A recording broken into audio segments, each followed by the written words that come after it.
নগাঁও ঢাকাইপট্টিত নিশা প্ৰচণ্ড মাৰপিটৰ ঘটনাক তীব্ৰ গৰিহণা মুছলিম ছাত্ৰ সন্থাৰ। এনে ভাতৃঘাতী সংঘাত সৃষ্টি নকৰিবলৈ সকীয়াই দিয়ে মুছলিম ছাত্ৰ সন্থাই। লগতে এনে ঘটনা মুছলিম ছাত্ৰ সন্থাই কোনোপধ্যে সহ্য নকৰে বুলি মন্তব্য কৰে।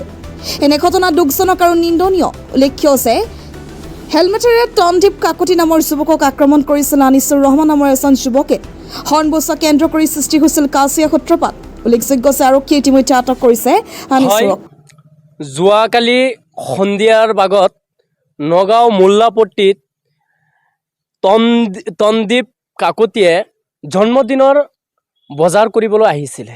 তেনেস্থলত কিবা আমিনপট্টিৰ আনিছুৰ বোলা উদণ্ড যুৱকে যেনেকৈ প্ৰহাৰ কৰিছে হেলমেটেৰে, আমি মুছলিম ছাত্ৰ সন্থাৰ ফালৰ পৰা তীব্ৰ বাহাৰে গৰিহণা দিছোঁ।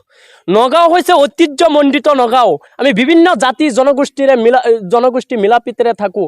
আমি যুগ যুগ বছৰ ধৰি ইয়াত মিলাপ্ৰীতিৰে বসবাস কৰি আছোঁ।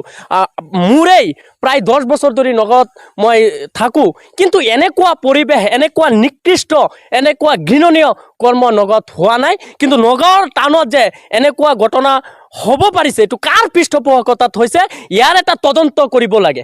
আনিছুৰৰ ইমান সাহস ক'ত হৈছে যে অসমীয়া আমাৰ জাতি গঠন, অসমীয়া যিটো বৃহত্তৰ অসমীয়া জাতিক গালি পাৰিবলৈ আনিছুৰৰ সাহস ক'ত হৈছে? আনিছুৰক কোনে সাহস অৰিহণা যোগাইছে?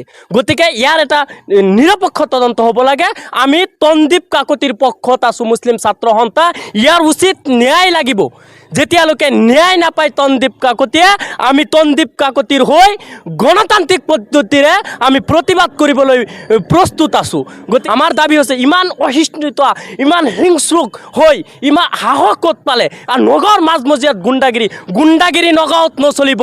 নগাঁৱৰ বাহিৰত গৈ গুণ্ডাগিৰি কৰিব লাগিব। স্পষ্ট কথা আমাৰ মুছলিম ছাত্ৰ সন্থাৰ। এই আনিছুৰ বোলা ল'ৰাজনক আৰক্ষীয়ে শুনা পাইছোঁ যে কৰায়ত্ব কৰিছে। এই আনিছুৰক কঠোৰৰ পৰা কঠোৰতম শাস্তি দিবলৈ মুছলিম ছাত্ৰ সন্থাই দাবী জনাইছোঁ। আৰু এই আনিছুৰৰ সাহস ক'ত পাইছে? এই সাহস নগাঁৱত কোনেও কৰিব নোৱাৰে।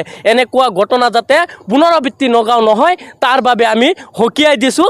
আমি সকলোৱে মিলাপ্ৰীতিৰে আমি বসবাস কৰোঁ নগাঁৱত। আৰু নগাঁৱৰ যিটো ভাতৃঘাতী যিটো আমাৰ সম্পৰ্ক আছে যুগ যুগ বছৰ ধৰি, এই সম্পৰ্ক বিনষ্ট হ'বলৈ আমি মুছলিম ছাত্ৰ সন্থাই নিদিওঁ।